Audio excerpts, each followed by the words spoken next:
Man, you are not cursed.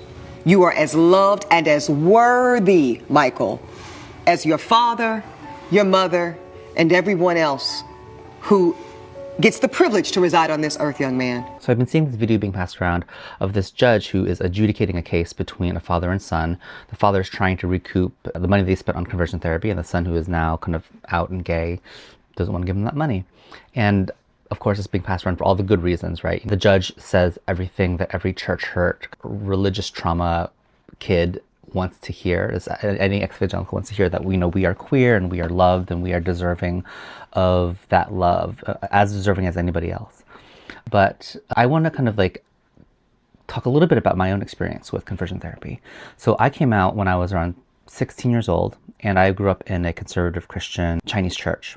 And I kind of detail a lot of this in a play that I wrote called Fear and Wonder that is premiering in New York in June, so you should go see it. Links in the bio. When that happened, my parents, they didn't send me or enroll me in a conversion therapy treatment center or treatment program, but they did send me to a conference called Love Want Out.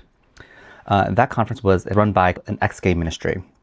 So I went to Toronto with my father, and it was really strange. There was all these like workshops and keynote speeches with these kind of purported experts and, you know, counselors, and they presented themselves in this really kind of pseudo-scientific kind of this veil of medicalness. And so there were a lot of like therapists there who were presenting and talking about theories about how queerness is inflicted. They have this matrix of kind of family relationships. So it was a central cause of queerness. So the classic one was like overbearing mother, distant father. Then like there were all these increasingly kind of like, it was kind of a Punnett square, but then that Punnett square got more like elaborate. So at the end point, basically they found that like any kind of family configuration could create a queer kid, which is like not that surprising.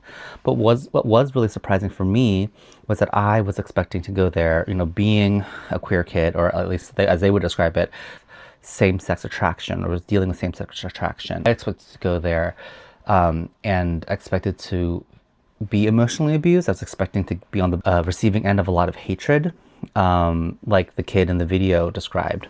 But that's not what I experienced. I actually experienced what I now know was a lot of pity. And I mistook that pity for compassion. And that actually is a really insidious thing.